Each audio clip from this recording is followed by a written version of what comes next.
On a snowy Minnesota night in 1993, a 17-year-old girl would accompany her friend to a job interview. The girl was looking for a second job, and as luck would have it, her friend's boss was looking for help.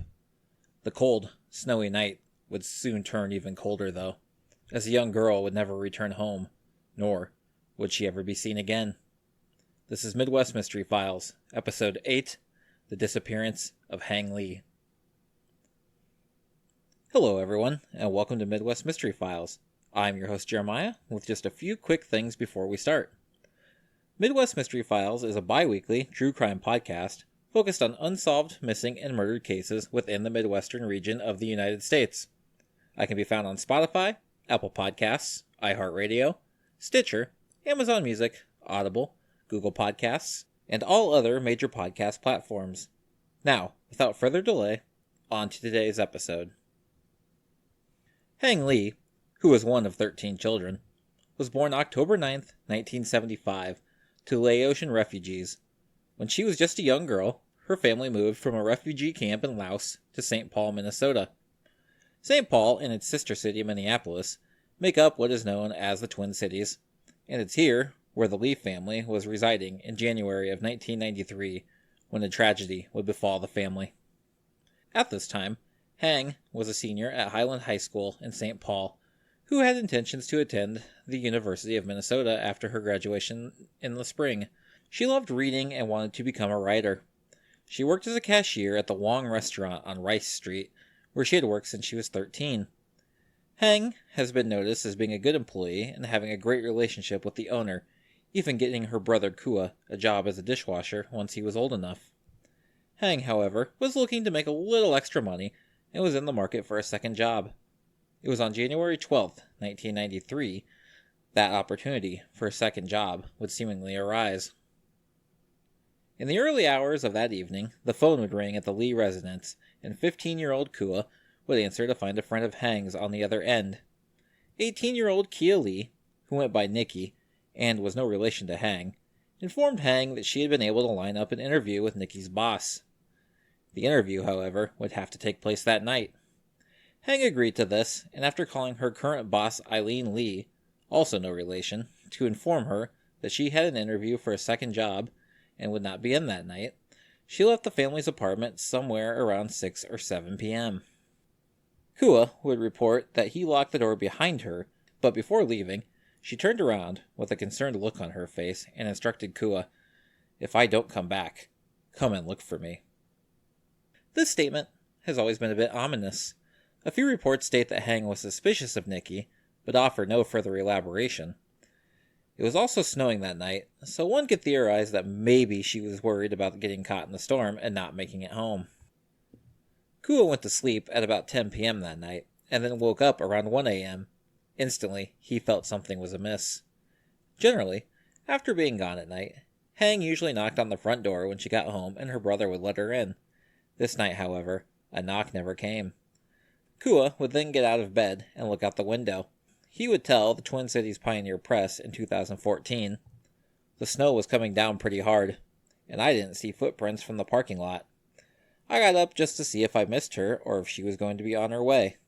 I did have a bad feeling that kind of crawled up my neck. But of course, I was still a kid, and I didn't know what to do." The next day at school, Kua would approach Nikki Lee and ask her if she knew what happened to Hang. Nikki would simply say that she didn't, and seemingly had little else to say to Kua. After several days, Hang's parents would report her missing to the St. Paul Police Department. Kua would tell the Pioneer Press that his parents did not speak English at the time, and spoke their native language of Hmong. This caused some issues as the police department initially considered Hang to be a runaway, a rather common occurrence in these situations, and her parents did not know the proper channels to speak with to get Hang's case more attention. Her family knew that there was no way she had run away. While there was no sign of her, she had left behind all her clothing, her college savings, a $100 paycheck, and her purse, which contained a knife and a lead ball for personal protection. She was also known to be very loyal. She put friends and family first, and the idea of her running away just didn't make sense to anyone. Authorities would first focus their attention on Nikki Lee. Nikki would initially tell authorities that while her and Hang were out on the night of January 12th, Hang had talked to a group of unidentified men before getting into a car with them and leaving. This story, however, would not last long, and Nikki would soon tell authorities what really happened that night.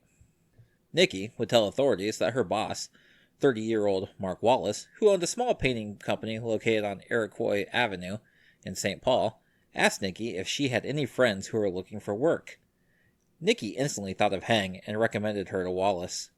Nikki would express to authorities, however, that at the time she found it odd Wallace was looking for help, as business was actually quite slow and there wasn't enough work to constitute another employee. Nikki went on to tell authorities that Wallace picked Hang and her up in a white pickup truck, possibly a four-wheel drive. She would note that Wallace talked about taking the girls to a casino. They would decline, though, as it was snowing quite heavily out and they had school in the morning. At some point, for reasons unknown, Wallace decided to switch vehicles, and Wallace, Nikki, and Hang would exit the truck and enter Wallace's 1988 tan or silver Chevy Cavalier. Nikki explained to police that after switching vehicles, Wallace said he'd drop her off at home first and then Hang, because Hang lived closer to him. According to Google Maps, McDonough Apartments, where Hang lived, is only 12 minutes from the outlying town of Maplewood, where Wallace resided. Nikki stated that after exiting Wallace's car, she looked back and saw Hang, who'd been sitting in the back, getting into the front passenger seat. Nikki would claim this was the last time she ever saw Hang. When asked why she lied initially, Nikki told police that she believed Hang had run away and she only wanted to protect her friend. She also claimed that Wallace had told her not to tell anyone about the interview. Authorities would next turn their focus onto Mark Wallace. When asked about what happened after Nikki exited his vehicle, Wallace claimed that he had dropped Hang off at the intersection of Rice Street and Wheelock Parkway, near the restaurant where Hang worked. This, unfortunately, is all police have ever been able to get out of him, as it would not be long after that Wallace would lawyer up and he has refused to talk any more to the police about the case. His quick move to hide behind a lawyer isn't all too surprising, as aside from being the last person to see Hang Lee alive, the police had another reason to suspect him. He was already a convicted rapist and well known to St. Paul PD. Wallace had been convicted of 2 rapes in 1987, one in Cottage Grove, Minnesota on March 31st and the second on April 9th in St. Paul. In the first case, a 16-year-old girl in Cottage Grove reported being raped after she had gone with a man on the promise of a job interview. He held a knife to her, tied her up, and covered her eyes and mouth with duct tape. The man told the teen he would kill her and her family if she said anything about what happened. In the second case, a 23-year-old woman reported she was waiting for a bus when a man at the bus stop told her he could give them a ride. The woman opted to walk away, but the man threw her to the ground, put a sock in her mouth, and taped her mouth and eyes. The man then tied her up and raped her while using a knife to jab her in the back. A little over a month later, on May 19, 1987, a 22-year-old woman told St. Paul police that an unknown man had called her and offered her a job in the radio industry. The woman stated she had set up a meeting with him, but was suspicious because she knew personal records of hers had been taken in a theft from a teacher's vehicle. Police decided to send an undercover female to the meeting in the woman's place. The man who met her, later identified as Mark Wallace, got into her car and had her drive around. Police arrested Wallace and found that he was carrying a bag that contained a knife and a roll of black tape. Wallace would tell police he had broken into a car, taken records, and made phone calls to a woman whose information he found in the records with the intention of raping her. He would go on to admit to the rapes that occurred in March and April as well. Wallace was convicted of criminal sexual misconduct in the St. Paul and Cottage Grove cases and was sent to prison in August of 1988. And since the justice system hasn't really changed much in the last 30 years, he got out on supervised release in June of 1991. His sentence expired January 10th, 1993, 2 days before Hang Lee went missing. After Wallace lawyered up, the case unfortunately goes cold almost immediately. In the years after Hang's disappearance, Nikki Lee would also lawyer up and refuse to talk to the authorities. It wouldn't be until 2009 that another potential lead would come forward. In 2009, the Maplewood home where Mark Wallace grew up and occasionally lived had gone into foreclosure. Authorities got permission to conduct a cadaver dog search of the property, where 3 dogs did show interest in an area on the back wall of the garage. The garage had been completed in 2004, just 11 years after Hang disappeared. A ground probe was then used to allow any odors to rise up through the ground, and each dog gave alerts that indicated a presence of either human bone, human blood, or human flesh in the area. Holes were then drilled in the concrete floor of the garage, but upon returning with the dogs for a third time, they were unable to pick up any scent to bring forth any evidence. In 2016, Mark Wallace would once again prove to be an unapologetic scumbag. In August of that year, deputies in Anoka County, Minnesota would attempt to pull over Wallace, who then managed to evade police long enough to get away. Police would later track Wallace to a hotel in Woodbury, Minnesota, where they would break the door in to discover Wallace with a malnourished and bruised 20-year-old woman. The woman told police Wallace was the father of a high school friend, and she stayed with him when she didn't have a permanent home, but Wallace had become verbally and physically abusive. The woman told police that at some point while she was with Wallace, she had become aware of Hang Lee's case and Wallace's connection to it. When she questioned Wallace about Hang Lee, he simply stated, "She entered my business and never came out." And then he told the woman that the same thing would happen to her if she didn't stay in line. Wallace was sentenced in November 2017 to 4 years in prison on felony kidnapping charges in the case. Over the years, Wallace has remained a person of interest, but has never been formally charged in Hang Lee's disappearance. I'm unsure of what his current status is, as I checked both the Minnesota Department of Corrections inmate list, as well as the Minnesota Sex Offender Registry, and I was unable to find him on either. In April of 2017, after 24 years of holding out hope that Hang would come home, her family took steps to fully acknowledge her passing, when they would hold a spiritual release ceremony, a Hmong custom that allows for a deceased individual's spirit to be released for reincarnation. Lillian Lee, Hang's niece, would state in a Facebook post, "As much as it breaks our hearts that we can't find the closure and answers we seek, we as a family have decided to finally release her spirit on April 7th through the 8th, 2017. The spiritual release acknowledges that Hang may no longer be alive in this world, but she will live in our hearts forever. We, as her family, would like to honor her by releasing her spirit to the other world." 4 more years have passed since then, but the family still holds out hope that Hang's case may someday be solved. Her case currently sits as one of the oldest missing person cases in the St. Paul area, but police have never given up on her. Almost every modern article on the case talks of how investigators continue to work her case whenever the chance arises, and that her missing person flyer still hangs in the offices of the St. Paul Police Department to remind everyone she is still out there somewhere, and they still have her case to solve. As of 2017, there were 9 binders of files on Hang's case. It's been 28 years since the cold, snowy night that Hang Lee disappeared without a trace, and with few clues to go on, plus the last 2 people to see her absolutely refusing to talk to police or the media, the case unfortunately has made very little leeway in that time.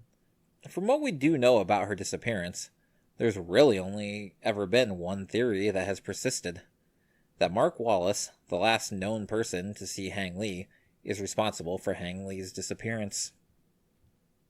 When looking at potential suspects, I try to remain as unbiased and clear-headed as I can.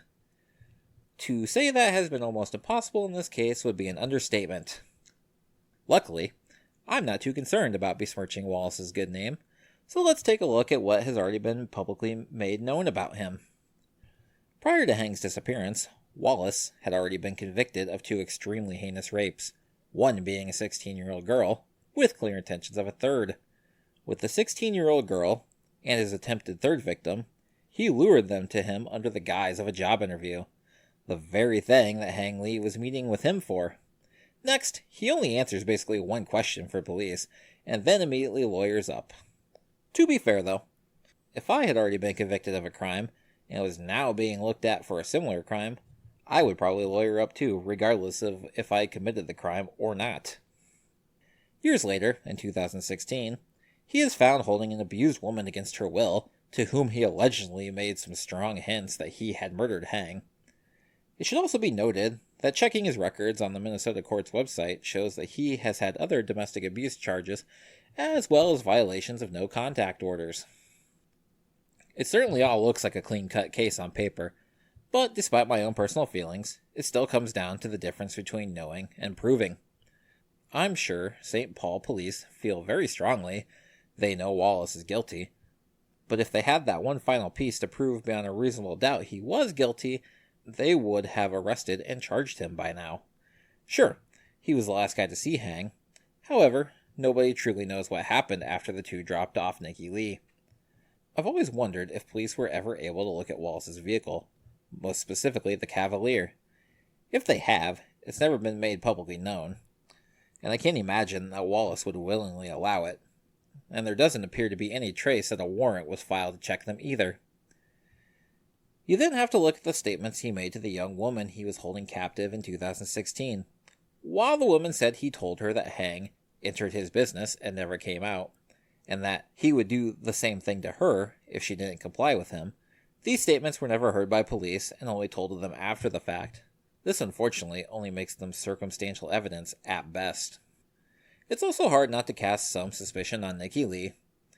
In the years since Hang disappeared, she has lawyered up and has refused to talk to investigators or the media. She has also made conflicting statements at the time of Hang's disappearance. Without knowing more about her and the dynamic of her relationship with Mark Wallace, it's hard to really speculate her place in all of this. Sure, she could have been willingly compliant. I will say, though, that Wallace was quite simply an asshole who had little trouble using intimidation as a form of control. Nikki was an 18-year-old girl.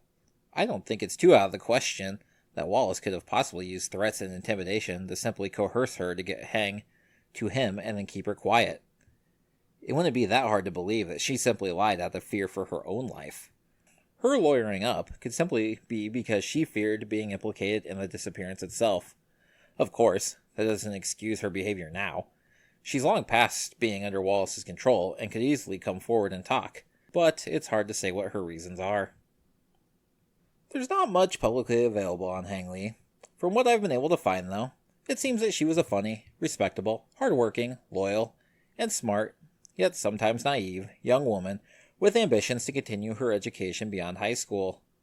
Something happened that night, though, and any chance of her getting to live her life was taken away. Sure, she could have taken off on her own, but in 28 years she has never resurfaced, there's never been any sign of her, and her social security number has never seen any activity.